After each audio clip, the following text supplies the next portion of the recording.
Hello and welcome to यूआस let's commence today's class. आइए हमेशा की तरह डेली की तरह हम लोग देखते हैं लिटरेरी फॉर्म्स का ये पार्ट, और यहाँ भी आप कुछ थोड़ा लेकिन काम का ज़रूर सीखेंगे। क्लास को आगे बढ़ाने से पहले उन साथियों को बहुत ही धन्यवाद, साधुवाद जिन्होंने हमारी क्लास में कमेंट करके फीडबैक दिया। आप सभी का दिल से शुक्रिया। क्लास लाइक करने के लिए दिल से, तहे दिल से थैंक यू, शुक्रिया। तो आइए माय डियर, बिना किसी देरी के आपको ले चलते हैं आज एक बहुत ही बेहतरीन सेगमेंट, एलिट्रेशन। एलिट्रेशन होता क्या है? ये रिपीटिशन ऑफ कंसोनेंट साउंड होता है। बड़े ही ध्यान से देखिएगा, बड़े ही प्यार से समझिएगा। ये होता क्या है? ये होता है रिपीटिशन यानी पुनरावृत्ति। इसमें रिपीटिशन होता है और किसका? ऑफ कंसोनेंट का, कंसोनेंट साउंड का। एग्जाम्पल्स देखते हैं। But now I am cabined, cribbed, confined, bound into saucy doubts and fears.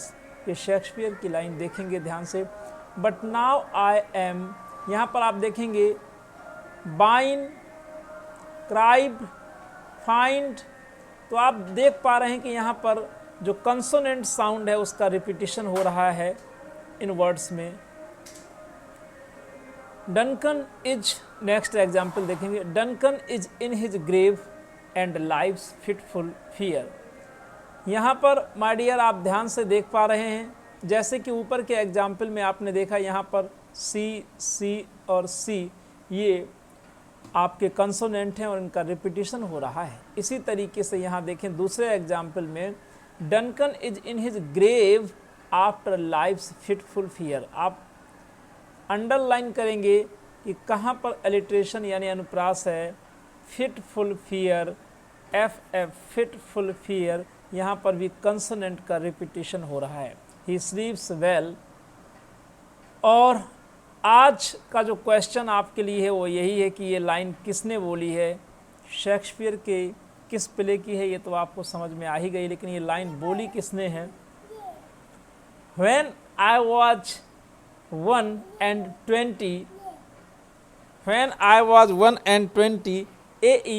Houseman का ये स्टेटमेंट है। Note that one has a W sound. यहाँ पर माय डियर आपको देखना है कि when I was 1 and 20, one में जो प्रोनाउंसिएशन है वो क्या है? वा का प्रोनाउंसिएशन है, और यानी कि W का प्रोनाउंसिएशन है। ठीक है, वा मतलब W ही होता है।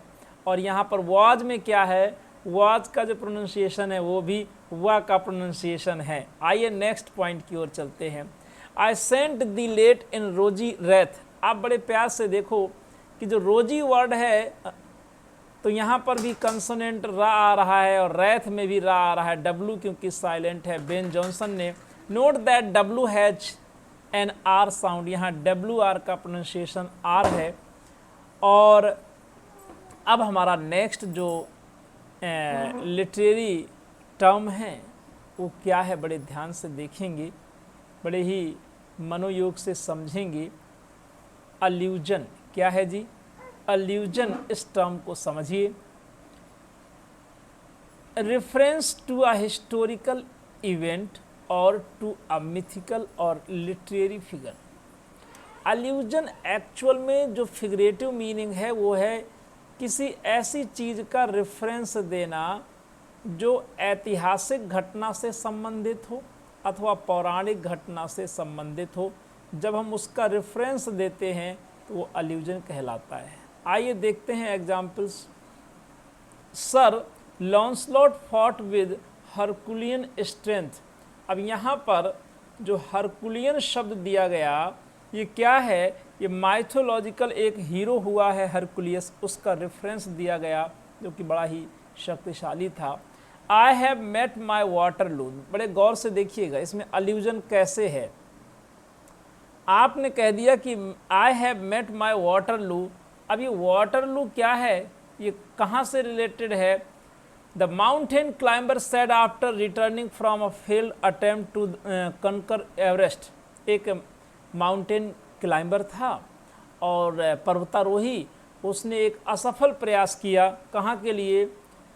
एवरेस्ट जो फतेह करने जा रहा था, तब उसने ये रेफरेंस दिया, reference to the Belgian town where Napoleon lost a make और ब्रेक बैटल, जहाँ पर माय डियर अल्टीमेटली नेपोलियन को पराजय मिली थी वाटरलू के मैदान में, वाटरलू के युद्ध में।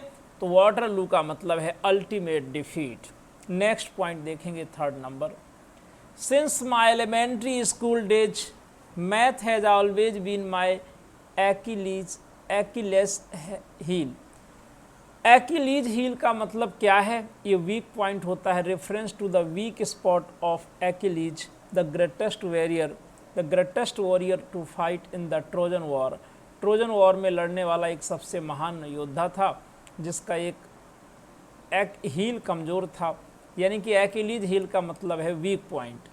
When his mother submerged him in the river Styx after he was born, the magical waters made him invulnerable. His flesh was impervious to all harm except for the heal of food. इसको वरदान क्या मिल गया? इसके फलस्वरूप इसका सारा शरीर तो लोहे के समान, वज्र के समान मजबूत हो गया, लेकिन इसकी जो हील थी, पैर की एड़ी, वो बच गई। His mother was grasping the heel when she dipped him into the river, because the river water did not touch his heel। और जो रिवर में वो डिप किए वो, तो वहाँ पर हील में उसका प्रभाव हुआ ही नहीं। Hence writers over the ages have used the term Achilles heel to refer to a person's most pronounced weakness। आपको सीधे सीधे ध्यान रखना है कि एक्किलीज हील का मतलब होता है वीक पॉइंट। कभी कभी ये ईडियम के रूप में भी आ जाता है, तो उस पॉइंट को भी ध्यान रखेंगे। ये आपका जो लिटरेरी टर्म से, ये वेकअप से भी रिलेटेड है। आई होप कि दोनों पॉइंट ये आपको अच्छे से समझ में आए होंगे। नेक्स्ट डे हम लोग नेक्स्ट पॉइंट पर चर्चा करेंगे। क्लास देखने के लिए शुक्रिया, धन्यवाद। Take care, happy learning, thank you.